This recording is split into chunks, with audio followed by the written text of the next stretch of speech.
नमस्कार, मी अमृता दीक्षित. आपण पाहत आहात आम्ही ठाणेकर वृत्तवाहिनी. कोकण पदवीधर मतदारसंघाच्या निवडणुकीत राष्ट्रवादी काँग्रेस शरदचंद्र पवार पक्ष देखील उतरला आहे. आज अर्ज दाखल करण्याच्या शेवटच्या दिवशी राष्ट्रवादी काँग्रेस शरदचंद्र पवार पक्षाचे राष्ट्रीय सरचिटणीस डॉक्टर जितेंद्र आव्हाड यांच्या मार्गदर्शनाखाली माजी नगरसेवक अमित सरैया यांनी आपला उमेदवारी अर्ज दाखल केला आहे. यावेळेस त्यांनी विजयाचा विश्वास व्यक्त केला आहे. कोकण पदवीधर मतदारसंघाची निवडणूक अत्यंत चुरशीची झाली आहे. बघा, गेली 8 महिने आम्ही नोंदणी करतोय. आमचा प्रत्येक कार्यकर्ता सिंधुदुर्ग ते पालघर या 5 जिल्ह्यात, ठाणे, रायगड, रत्नागिरी, सिंधुदुर्ग, पालघर हे 5 जिल्ह्यात आमच्या नोंदणी आणि व्यवस्थित प्रमाणे झालेले आहेत.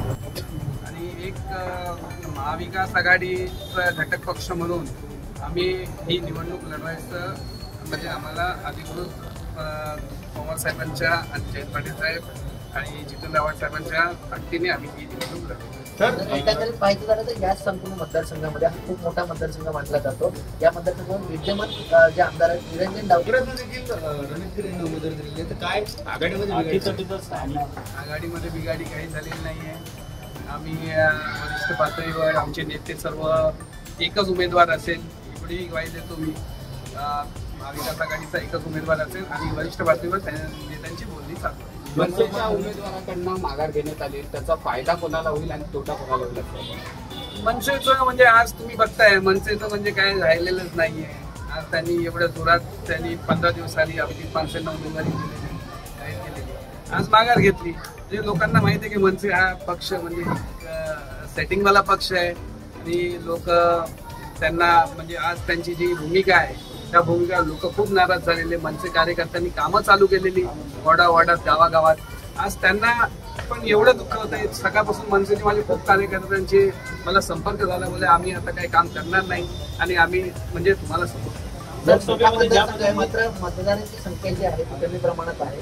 अनेक छोटे मोठे संघटना या बघा कसं आहे, आज प्रत्येकाला लोकशाहीमध्ये अधिकार आहे निवडणूक लढवायची. प्रत्येकाने नोंदणी पण केलेली आहे चांगल्या प्रकारे. 4-5 संघटना अशा आहेत जे नोंदणी केलेली आहे आणि ते आमच्या संपर्कात आहेत. ते माघार घेतील असं आशा आहे मला आणि आम्हाला सहकार्य आणि सपोर्ट करतील. लोकसभेमध्ये मागच्या वेळेची लोकांची समस्या मागील काय आपण बघितलं की महागाईचा मुद्दा आहे. लोकसभेत जसं महाविकास आघाडीला यश भेटलं आहे महाराष्ट्रात, तर महागाईचा हा एक मुद्दा आहे जो आपण महागाई आणि बेरोजगारी या 2 मुद्द्यावर आम्ही निवडणूक लढवली आहे. संविधान बदली करण्याचा हा जो त्यांचा कट होता तो आता हाणून पाडलेला आहे महाविकास आघाडी आणि इंडिया आघाडीने. तर आज तुम्हाला मी ग्वाही देतो की बेरोजगार जे आहेत, सुशिक्षित बेरोजगार आहेत, ते कोणीही भाजपसोबत नाही आहेत आणि मागच्या 10 वर्षात यांनी काहीही रोजगार उपलब्ध करण्याचं काहीही धोरण राबवलेलं नाहीये. की विरोधक सत्ताधारी पक्षाकडनं जातीय रंग द्यायचे वगैरे प्रकार होतात, पण आम्हाला आमच्या पवार साहेबांची शिकवण आहे, कुठची निवडणूक लोक उपयोगी, लोकहिताच्या उपयोगी जी कामं असतील ती लोकांसमोर राहणार. लोकांसाठी आपण काय दाखवणार, लोकांसाठी आपण काय करणार आहे, लोकांना भविष्यात आपण काय देणार आहे हे त्यांच्याशी बोला आणि त्याच विषयावर निवडणूक लढवा. नुसती निवडणूक ही मंदिर, मस्जिद, चर्च ह्याच्यावर लढवू नका. लोकहिताची कामं दाखवा आणि लोकांकडे हक्काने मतं घ्या. हा लोकांना बाबासाहेबांनी आपल्याला जो अधिकार दिलाय मतं द्यायचा, तो आपला अधिकार आहे. तो अधिकार त्यांच्याकडे हक्काने मिळवा आणि निवडून या. आमच्या वरिष्ठ पातळीकडनं त्या गोष्टीच्या चर्चा चालू आहेत. आमचे सन्माननीय नेते आव्हाड साहेब त्या सगळ्यांशी कोऑर्डिनेट करून बोलतायत. आमचे जयंत पाटील साहेब बोलतायत. बास्ट आमचे कमांडर लीडर पवार साहेब आहेतच. अजून शेवटकार आम्ही शेवटी जातो त्यांच्याकडे, ही शेवटची असते. अजून साहेबांना बोलायचंय, होईल ते सगळं व्यवस्थित. कसं आहे माहिती का सर, हा जो पक्ष आहे ना, हा शरद पवार ह्या नावाने ह्या विचाराने चालणारा पक्ष आहे. भले थकले हो शरद पवारांच्या पुढे, बाकीचं काय कोणाचं घेऊन पण सांगत नाही मी, पण मी एक आत्मविश्वासाने सांगतो की ही निवडणूक ठाण्याचे कोकण पट्ट्यातले आमचे सगळे परत पवार साहेबांना मानणारे निष्ठावंत पदाधिकारी आहेत. आम्ही इथून कोकणपर्यंत झोपून देणार. 2,10,000 मतदाराच्या लोकांपर्यंत पोहोचणार आणि अमित साळ्यांना आमदार म्हणून यशस्वी करणार ही आमची ग्वाही आहे. धन्यवाद.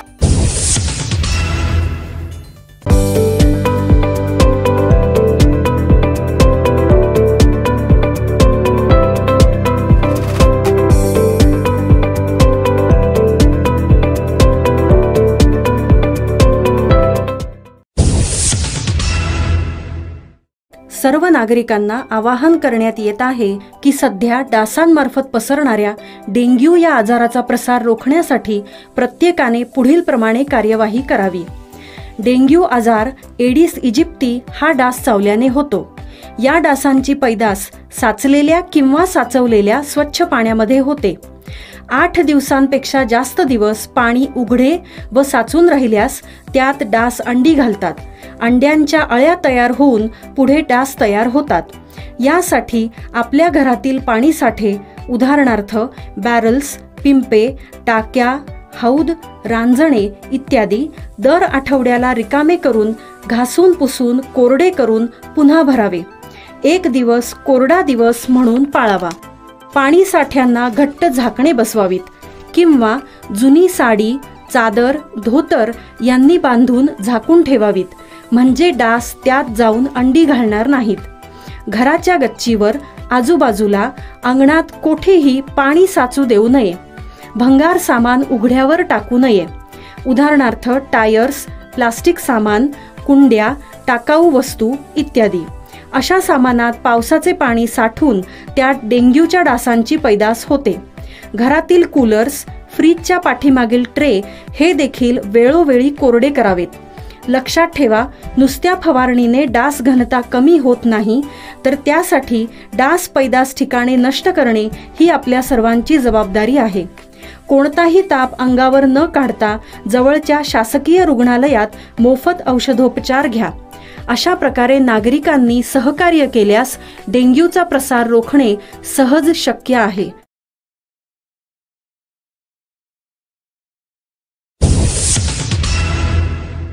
ठाण्यातील ईस्टर्न एक्सप्रेस हायवे लगत असणाऱ्या विवियाना मॉल समोरील उड्डाणपुलावर दुपारच्या सुमारास 4 ते 5 वाहनांचा भीषण अपघात झाला आहे.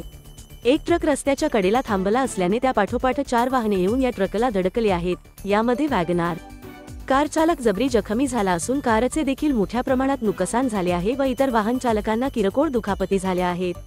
अपघातामुळे ठाण्याहून भिवंडी व घोडबंदरकडे जाणाऱ्या मार्गावर काही काळ वाहतूक कोंडी झाली होती. ठाणे आपत्ती व्यवस्थापन व ठाणे वाहतूक विभागाच्या वतीने सदरची वाहने बाजूला करण्यात आली असून वाहतूक कोंडी पुन्हा सुरळीत करण्यात आली आहे.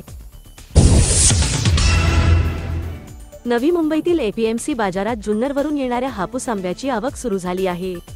त्याचे दर डझन 200 ते 400 रुपयांपर्यंत असून कडक उन्हामुळे हवी तशी विक्री होत नसून येत्या काही दिवसात पावसाळा सुरुवात झाल्यावर ग्राहक पसंती देतील तर आता होणारी आवकही वाढेल असा विश्वास व्यापाऱ्यांनी व्यक्त केली आहे. त्याची चव कोकण हापूसपेक्षा चांगली आहे कारण जुन्नर हापूस कोणत्याही केमिकल शिवाय नैसर्गिकरित्या पिकवला जातो असे मत व्यापाऱ्यांनी व्यक्त केले आहे. जुन्नरचा हापूस लवकर थोडा चालू झाला आहे. वर्षी उष्णता जास्त असल्यामुळे आंब्याला आवक बऱ्यापैकी आहे, पण उठाव कमी आहे गरमी असल्यामुळे. तो साधारणतः 200 रुपये डझन पासून 400 रुपये डझन पर्यंत विक्री होते. कोकणचा आणि जुन्नरचा हापूस मध्ये भरपूर फरक आहे. जुन्नरचा हापूस बिलकुल विदाउट केमिकल नॅचरल पिकवलेला असतो. त्याच्यामध्ये काही केमिकल हे काही नसतं. क्वालिटी ऍक्च्युली गरमीमुळे ऍक्च्युली थोडस गिराईक कमी आहे. पाऊस पडला तर थोडे आंब्याची क्वालिटी पण वाढेल आणि आंबा थोडा महाग पण होऊ शकतो. जास्त दिवस नाही, स्टार्ट होऊन 8 दिवस होत आले, 8 ते 10 दिवस. अजून 2 आठवडे फार फार कम आले. आवक साधारणतः 15 ते 20 हजार डाग येत आहेत. किंमत सांगितलं ना की 200 रुपये डझन पासून 400 रुपये डझन पर्यंत आहे. आंब्यासाठी हा आंबा चांगला असतो. सेम हापूस कोकणातला पण आणि हा पण दोन्हीकडे हापूस आंबा रसासाठी वापरला जातो. आम्ही ठाणेकर म्हणून सांगण्यासारखे अनेक उदाहरणं देता येतील, कारण का ह्या शहराचा जो इतिहास आहे, सामाजिक परंपरा आहे, सांस्कृतिक परंपरा आहे, धार्मिक परंपरा आहे, किंवा ह्या शहराच्या ज्या पाऊलखुणा वेगवेगळ्या प्रांतांमध्ये उमटलेल्या दिसतात, त्या पाऊलखुणा जरी जपल्या तरी आम्ही ठाणेकर का म्हणून आम्ही अभिमानानं सांगतो याची प्रचिती आल्याशिवाय राहणार नाही. आम्ही ठाणेकर म्हणून सांगण्यासारखे अनेक उदाहरणं अभिमानाने सांगता येतील. त्याच्यामुळे ह्या शहराचा सांस्कृतिक इतिहास आहे, सामाजिक इतिहास आहे, सामाजिक बांधिलकी आहे, ऐतिहासिक पाऊलखुणा ह्या शहरानं जपलेल्या आहेत. साहित्यिक चळवळ ह्या शहरामध्ये मोठ्या प्रमाणात रुजली आहे, ती पुढे गेलेली आहे. आणि ह्या सगळ्या पार्श्वभूमीवर जर मी विचार केला ह्या ठाण्याचा नागरिक म्हणून, तर आम्ही ठाणेकर म्हणून मला ह्या शहराचा सार्थ अभिमान वाटतो. आम्ही ठाणेकर.